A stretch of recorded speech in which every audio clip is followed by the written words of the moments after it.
اے پیغمبرو، پاکیزہ چیزیں کھاؤ اور عمل نیک کرو، جو عمل تم کرتے ہو میں ان سے واقف ہوں، اور یہ تمہاری جماعت حقیقت میں ایک ہی جماعت ہے، اور میں تمہارا پروردگار ہوں، تو مجھ سے ڈرو۔ پھر لوگوں نے آپس میں اپنے کام کو متفرق کر کے ٹکڑے ٹکڑے کر دیا، جو چیز جس فرقے کے پاس ہے وہ اسی سے خوش ہو رہا ہے، تو ان کو ایک مدت تک ان کی غفلت میں ہی رہنے دو۔ کیا یہ لوگ یہ خیال کرتے ہیں کہ ہم جو دنیا میں ان کو مال اور بیٹوں سے مدد دیتے ہیں تو اس سے ان کی بھلائی میں جلدی کر رہے ہیں؟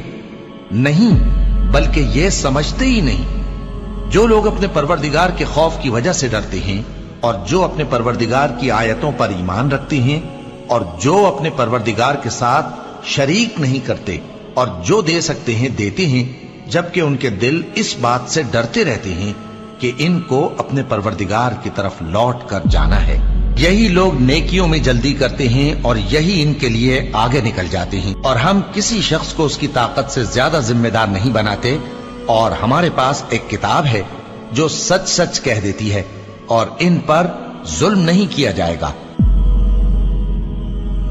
مومنوں، مرد مردوں سے تمسخر نہ کریں۔ ممکن ہے کہ وہ لوگ جن کا مذاق اڑایا جا رہا ہے ان سے بہتر ہوں، اور نہ عورتیں عورتوں سے تمسخر کریں۔ ممکن ہے کہ وہ جن کا مذاق اڑا رہی ہیں ان سے اچھی ہوں، اور اپنوں کو آپس میں عیب نہ لگاؤ، اور نہ ایک دوسرے کا برا نام رکھو۔ ایمان لانے کے بعد برا نام رکھنا گناہ ہے، اور جو لوگ توبہ نہ کریں وہ ظالم ہیں۔ اے اہل ایمان، بہت گمان کرنے سے پرہیز کرو کہ بعض گمان گناہ ہے، اور ایک دوسرے کے حال کا تجسس نہ کیا کرو، اور نہ تم میں سے کوئی کسی کی غیبت کرے۔ کیا تم میں سے کوئی اس بات کو پسند کرے گا کہ اپنے مرے ہوئے بھائی کا گوشت کھائے؟ اس سے تو تم ضرور نفرت کرو گے، تو غیبت نہ کرو، اور اللہ کا ڈر رکھو، بے شک اللہ توبہ قبول کرنے والا ہے، مہربان ہے۔ کیا تم یہ خیال کرتے ہو کہ ہم نے تم کو بے مقصد پیدا کیا ہے، اور یہ کہ تم ہماری طرف لوٹ کر نہیں آؤ گے؟ تو اللہ جو سچا بادشاہ ہے اس کی شان اس سے اونچی ہے، اس کے سوا کوئی معبود نہیں، وہی عرش کریم کا مالک ہے۔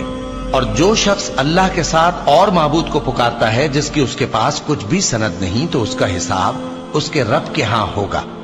کچھ شک نہیں کہ کافر کامیاب نہیں ہوں گے، اور اللہ سے دعا کرو کہ میرے پروردگار مجھے بخش دے اور مجھ پر رحم کر، اور تو سب سے بہتر رحم فرمانے والا ہے۔ جو شخص ایمان لانے کے بعد اللہ کے ساتھ کفر کرے، وہ نہیں جو کفر پر زبردستی مجبور کیا جائے اور اس کا دل ایمان کے ساتھ مطمئن ہو، بلکہ وہ جو دل سے اور دل کھول کر کفر کرے، تو ایسوں پر اللہ کا غضب ہے، اور ان کو